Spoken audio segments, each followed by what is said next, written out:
So hello everyone, here we are at the first edition of the Phoenix Approach, where we're going to talk about moments in our lives that have helped us basically come back to life better as a version than before. And my guest today is Dr. Anju Usman Singh, who is not just an amazing professional, but a very good friend of mine. She is a board certified in family medicine, and on the executive board and co-founder of Faculty for MAPS, national and international speaker for over 25 years. And I haven't said it all because I did not have any more space to take notes on my paper. Thank you so much, Anju. I'm going to ask a little bit about you so people who are watching know and understand what it is that you're doing. I just want to say before we get started that I found your work on biofilm when I was working on, supporting my son's healing journey, and I just became absolutely obsessed with your work. I found your discovery so impactful and so important. So I wanted to touch a bit on that, but for anyone watching right now who doesn't know what MAPS is and what exactly it is that you do you want to just introduce a little bit about that? Yeah, of course. And thank you for Danielle. I've been watching your work too, and how you have brought communities together and families together with your work on diet and nutrition and just how you come from the heart. So I appreciate that. I have been working with children on the spectrum for over 25 years, and I started my journey to help my children as well. I have a practice in Chicago, Illinois, outside Chicago. It's called True Health Medical Center. And I also have started a compounding pharmacy where we make compounds that are clean, and pharmaceuticals and nutraceuticals that are clean for our patients, and have a family-owned supplement company called True Healing Naturals. And just been working with families who have children with special needs for 25 years, and trying to figure those kids out, and in my own children in the process, and myself. And sometimes myself becomes the last. And I know women like you in my life have brought attention to bringing me a little bit more forward in that journey. Yeah, thank you so much for that. I think it's so important. And how our conversation started basically is because of the journey that I've taken in the past. I want to say over 2 years now with supporting women in their emotional healing, and how we were talking about the community. And I know that when you're broken, you really put everything towards healing of the loved ones. In our case, right, it was a community of autism, but not just that. I worked with a lot of other people with gut issues, and that's why I really felt so connected to you and to your work. And your work has helped tremendously. And in fact, I wanted to just mention a little bit about the many recoveries that happen in your practice, right? So you basically opened a very deep and honest conversation about biomedical interventions, about the biofilm. Right. Yeah, Yeah. I'm so glad that we have MAPS, that Medical Academy for Pediatric and Special Needs.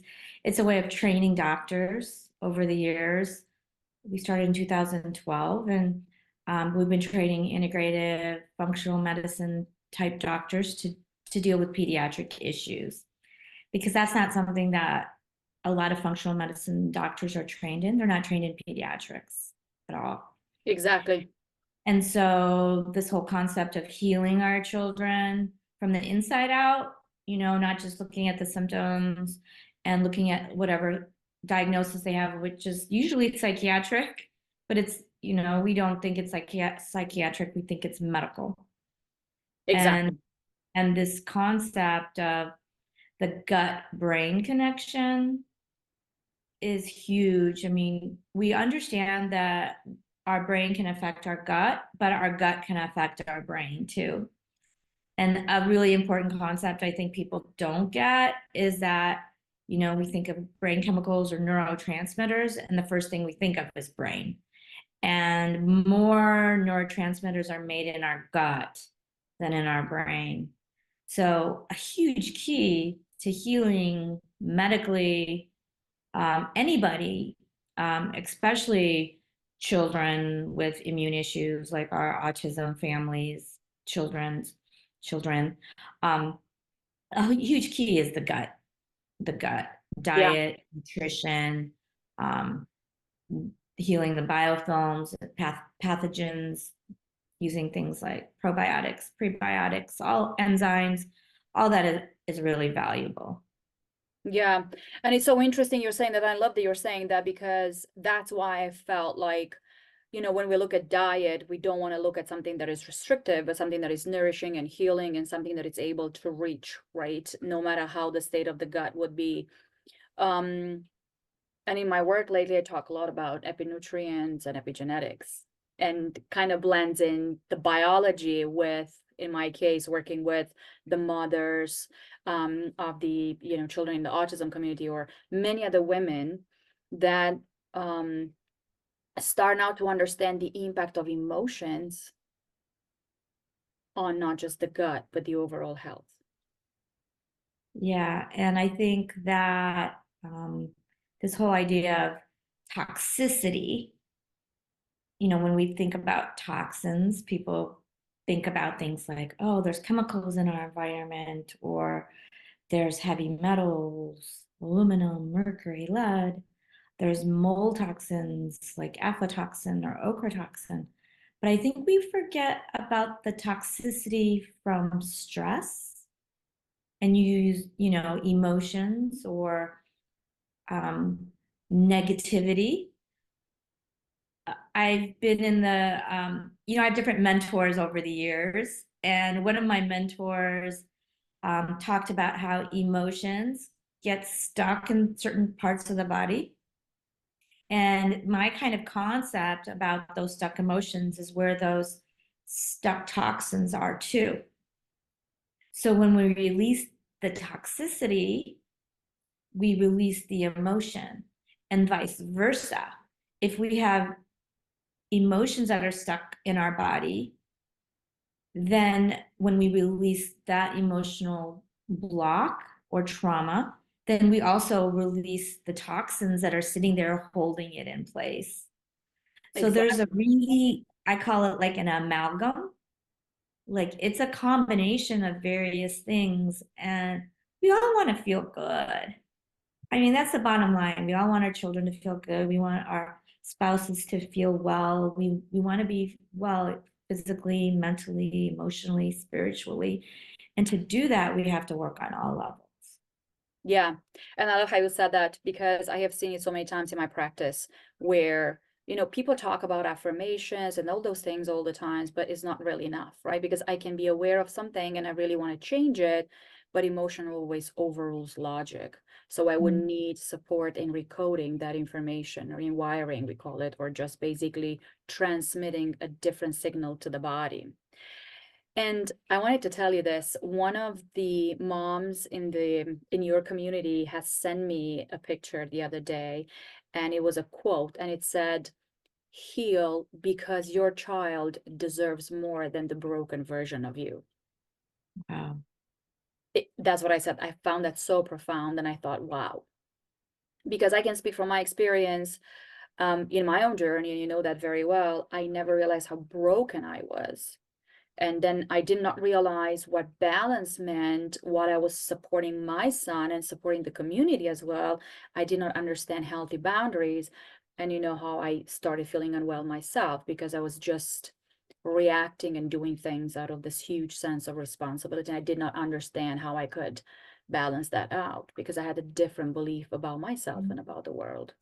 Yeah, I see that a lot in, especially the moms. I see that in the dads as well. Yeah. Um, but in the moms, they're coming from this place of fear, and I don't blame them. I've dealt with that myself, and desperation, and you can kind of see that. And the kids, um, they're so open, they're so open to all that vibration that they want to please their families. They want to talk, they want to get better. And when they're not, I think a lot of the children feel they're disappointing their parents.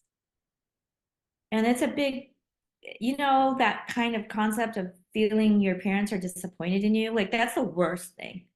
Yeah. That's the Yeah. worst Yeah. thing. Yeah. Like the minute your mom says, I'm disappointed in you. I mean, that's just worse than anything.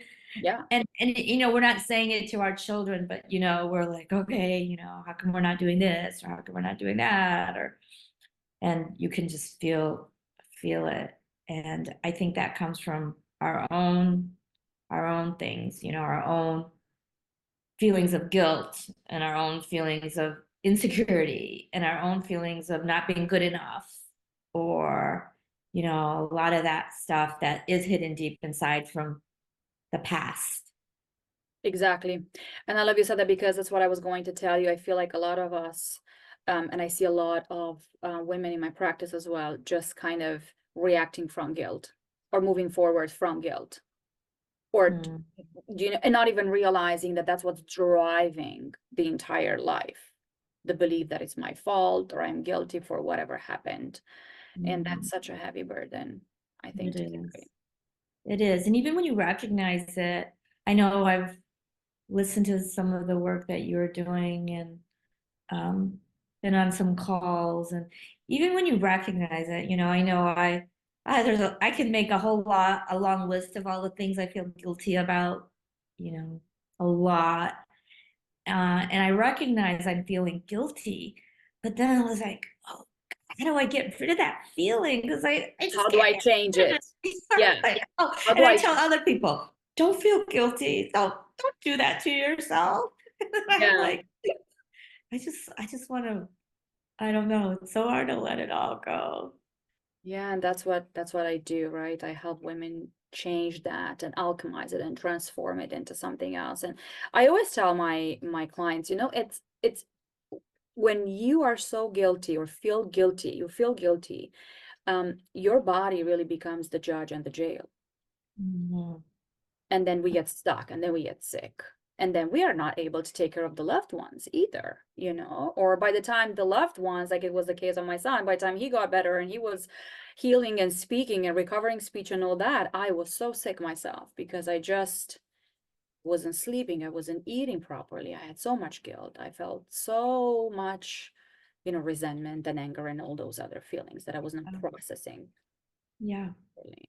Yeah. And I think our kids who are sick, you mentioned the genetics and the epigenetics, but something happened to their epigenetics to trigger that. Exactly. And their genetics is very similar to ours. Yeah. And I think it's kind of scary in a way too, because we can see so much of them in us. Exactly.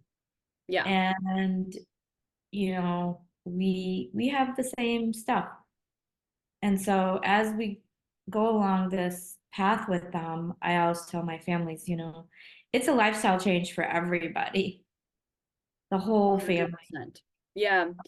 And I wanted to ask you a little bit about this, because I know that and I wanted to talk about the woman that Anju is a little bit, because I know that a lot of people watching this already know who you are. And for me, you were always somewhere up on a pedestal. I mean, I remember after reading the biofilm study, I was like, I have to meet this woman. And when I saw you were coming to Europe, I actually literally bought my ticket to go and meet you. And I was saying, you're probably just going to think I was be crazy, but I don't care. I just have to meet her.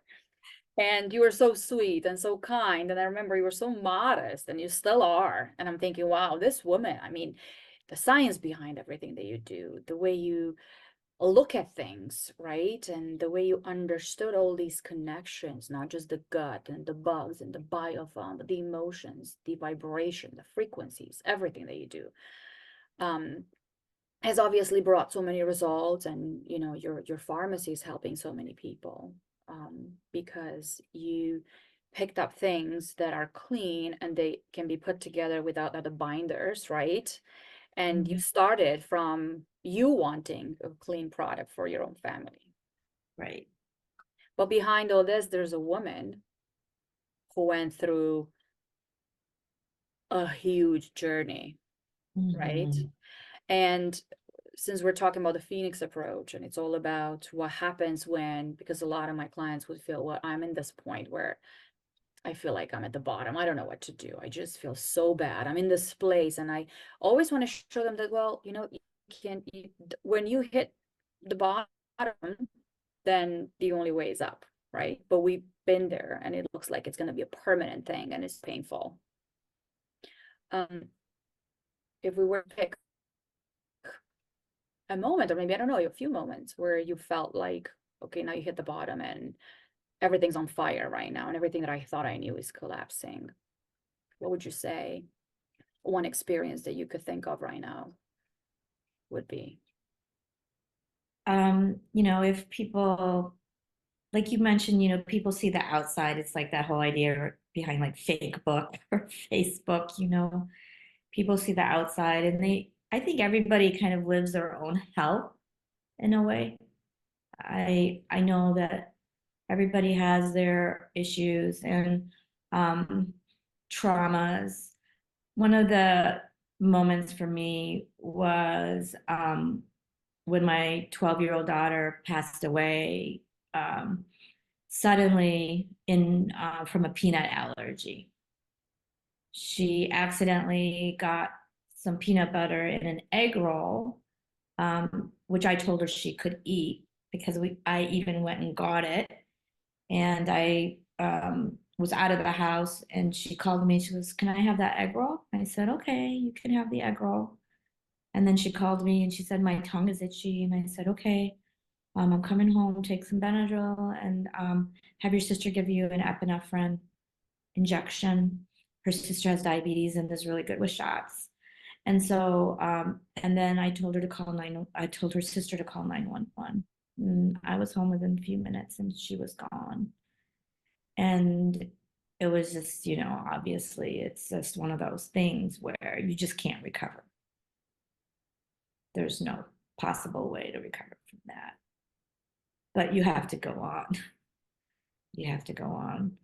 And you have to figure out a way to live a life which honors those traumas. And one of my goals was to honor her memory. And I think by helping other children, that's how I do it. I talk about her a lot. And I want her to be alive still. You know, I want her to be alive. And I really believe in, you know, her spirit is alive, and I do connect Yeah. with her and all of that. And so I just cannot connect with her physically. Yeah, and I So I think when you started my mentioned, practice in 2003 after she passed away. And I've just made that kind of my life's mission to kind of bring her story forward and just use that um, sadness for something positive. yeah, and I Hopefully. know, do you want to talk a little bit about your logo? Because that was such a beautiful story. Because the first thing that I noticed on, you know, your site was the logo. And Yeah. So Priya loved purple. Everything in her closet, if you open her closet, it's all purple. And I used to take the girls, three girls and his son. I used to take them for art lessons to a friend of mine, Nancy's house, and they would draw. And so Priya had drew her hands once, and her hands were like opening like this. And they had drawn butterflies at some other time. And so I put the logo together with her hands and the butterfly that she had drawn coming out of her hands. And that butterfly is like the phoenix, you know, it's that metamorphosis of the caterpillar, now a butterfly. And it kind of epitomizes Priya as the caterpillar here with the food allergies and the asthma. And now in heaven as this beautiful butterfly.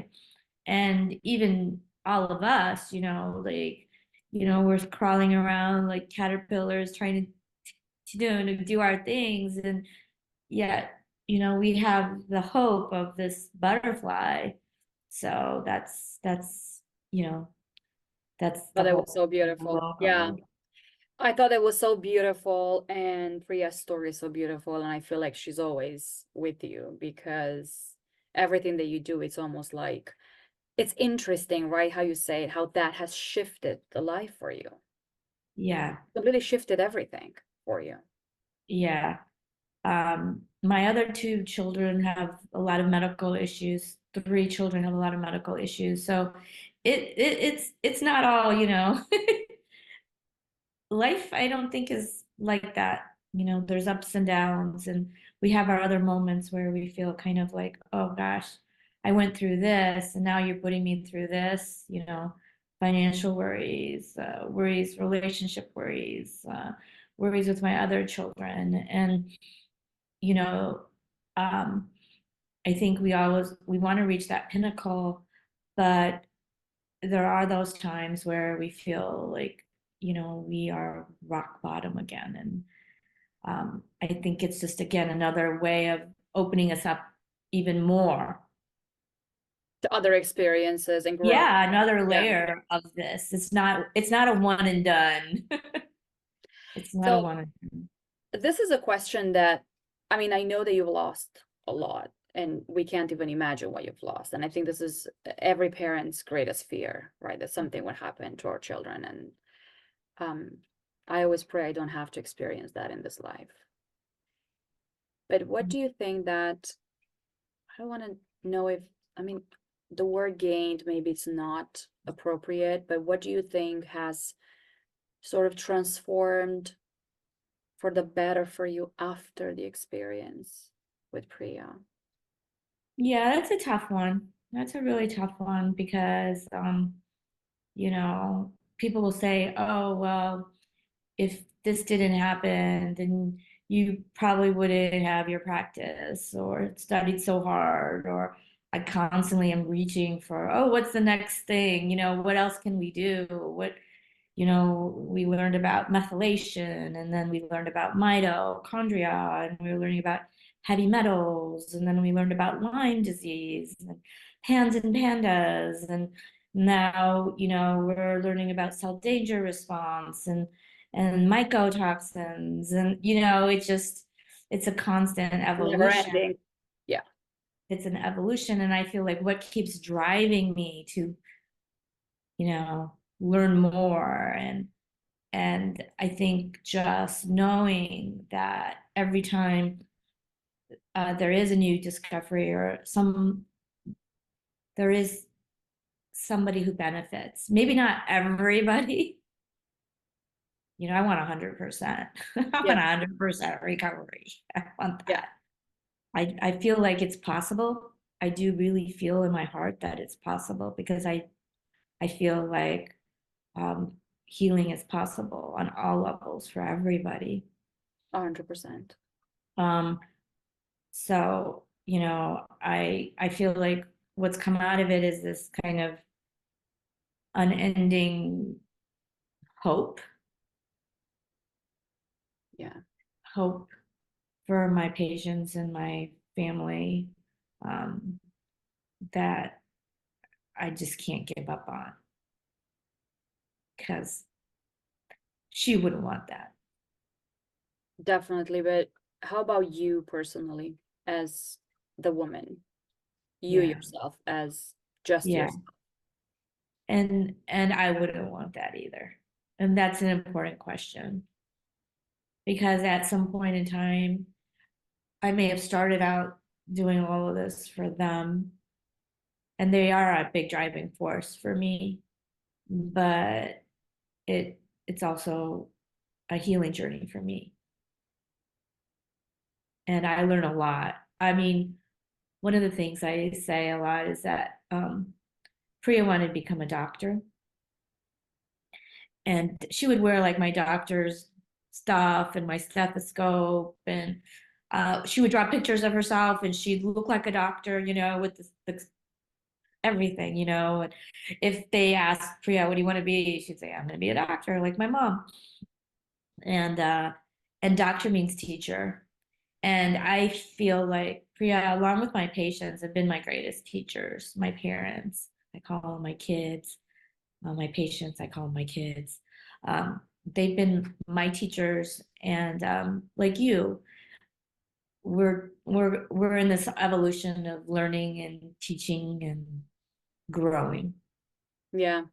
And I love that. I know how passionate you are about everything that you do. And I mean, I'm not even going to go over everything people say because I'm sure a lot of people are going to Google you and Google what you're doing and your work and everything after this. But I really feel like that point in time, right? That when you talk about the phoenix and talk about the butterfly and the change, the transformation, um, has impacted the whole world. I mean, globally. It wasn't just about Chicago anymore. It wasn't just about you. It wasn't just about your practice. I've seen people from all over the world reaching out. I know you've traveled all over the world actually supporting people.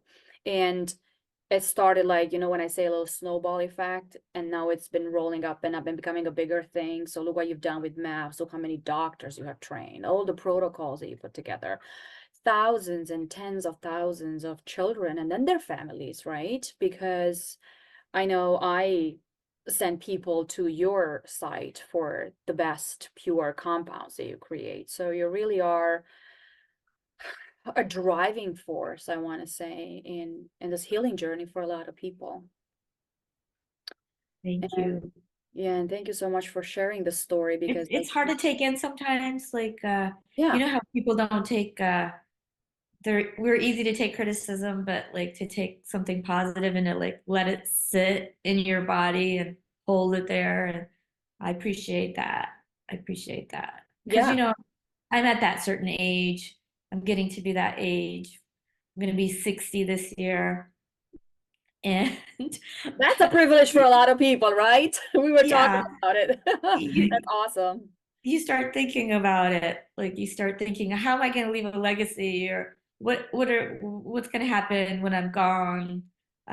What will I be? What will people think that? How did I make a difference in Yeah, this world? definitely. You made a And huge difference. yeah, for me, I can say some of these things. And my mom passed away a couple years ago from COVID. And my mom, she wasn't a scientist, she wasn't a doctor, she wasn't a professional. But if I think about my mom, she was like the most loving person I've ever known. And I think about her legacy, and that to me is sometimes more important than a lot of this other stuff. And I think people can make differences in so many ways. And this is how I chose to come this in this lifetime here Yeah, and hopefully make a difference. Um, 100%. And I totally understand what you're but saying. there's so many ways of, I think you mentioned the word passion. I think when you live your passion and you live your heart and you put that out there, that is what makes the difference. Yeah. And you kind of align with your purpose. I feel like I always tell people everybody has a purpose. Like you're saying, your mom was just giving a lot of love and doing things. Other people build a garden. Other people just Right. through their presence impact others. And I feel that once we acknowledge that, and living from the heart, everything changes. I think that's how we make this world better, by coming down from the mind into our hearts. Um, Tell us one fun fact about you that most people don't know. Fun fact. Yeah. I'm really good at table tennis. Oh, wow. I didn't even know that. Mhm. I won quite a few trophies in college, and um Look at you. I love it. Big You see? Ten. Hmm. Because in all our free time together, we kind of hiked and traveled a bit and went swimming, but we never talked about table tennis. Oh, yeah. That's something you didn't know about me. I didn't even know about you. I love that. Okay, Mhm. and for everyone watching right now, if there are people right now in that, hitting bottom or feeling like they're stuck in a moment where everything looks so permanent and it's so painful, what would be a message that you would want to tell them right now? I think that message of hope that there's always light try to find that light, and try to focus on those things in your life that are full of light. I tell a lot of my families to really try to listen to that inner voice in their heart, because there's so much noise from the world. There's so much people telling you this or telling you that, and just really listen to your intuition. Follow your heart. Yeah, I think that's the way. I always say the same thing, like follow your heart, because it does know the way. And I think somehow we do know. But like you're saying, if we can stop the chatter and the pictures that we create in our minds about a future that is not yet here, I think we can find the way easier and maybe faster. Yeah, I think there's signs that come along too. Like there's signs. Exactly. I believe that like we get downloads or we get signs, and sometimes we just don't listen to them. Yeah. Yeah, I think you have to be able to recognize it, right? The Mhm. signs are everywhere, just to recognize it. And if someone would want to reach out to your, supplement line, or talk a little bit about biofilm, and, maybe people with gut issues, or maybe people would just want to improve. I know you have amazing minerals and other things that I'm using myself and I give my children. Can you tell us where, and I think I'm going to leave a link as well underneath this video here, but where would they go to get some of your products for themselves? Yeah, the supplements I created were specifically for certain issues like biofilm. Yeah, And I have one called Motor Connect that's for connectivity in the brain. I Mito Rescue, the minerals. So that's True Healing Naturals. True And Healing Naturals. yeah, if you just Google True Healing Naturals, it comes up on Amazon, and some other companies sell it too. And Pure Compounding Pharmacy has it as well. And then my clinic is True Health Medical Center. And can always send an email, go online, send an email if you have a question. I'll try to Yeah. answer you. I love that. And before we end this, just we're going to announce the I don't want to say the launch, but the initiation of this project together, right? Supporting the caregivers in not just the autism community, but the community all over the world. So this is a global project right now. The 21 days, which is my work, right? Supporting women, mostly parents as well, in healing themselves emotionally and getting all the tools that they need, exactly talking about that Phoenix moment, but not just that, so they can become the best version of themselves, so they can help their children themselves. And I was going to give a link because we are donating 30% of all these earnings to the community of autism. And then we're going to talk about on a later date on how those funds are going to reach the people that they need for support in their own journey. Excellent. Yes. So That sounds like it's really needed. yes, I think it's really needed. And I think it's time we understood that it's exactly like, when you go on a plane and they keep teaching you all these things. And if you travel a lot, you hear it so many times at a certain point, it's becoming embedded in your mind that if anything happens, first you put the mask on yourself and then you look around and see who else you can help. And I think that's what hit me one day, because I realized I never used the mask for myself. I never took the time for myself. I did not realize how many limiting beliefs I had about myself. Right. And I remember the story when we were called by my son's school, because they were always very supportive with the protocols and the diets and everything we were doing, to see what we were implementing, because Alex was just changing rapidly so fast, and he was improving so fast. They thought we were doing something spectacular. And actually we stopped everything because I was so exhausted and I was focusing on myself. Do you remember that moment? That's when I realized, well, the mind and the subconscious beliefs and the frequency that I operate in is actually impacting him so much. So I'm passionate about sharing that with everyone else. And No, it's a very needed concept, and it's time. It's time. It's not that we don't take care of our families if we're just taking care of ourselves, but we have to take care of ourselves also. Exactly, exactly. So it's not coming from a point of being selfish or, Right, taking care and neglecting the others. It's about understanding that in this journey, as you were saying, is a journey of self-discovery for me, and it's a healing journey for me too. right, Yeah. I always believe that, whatever is happening on the outside is a reflection of what we need inside and what we already have inside, right? right. In our healing process. Yes. So thank you so much, Andrew. It has been amazing having you here today. I can't wait to see what happens with this next journey together. And I can't wait to see you again very, very soon. Me too. Can't wait to give you a hug. Yay, thank you.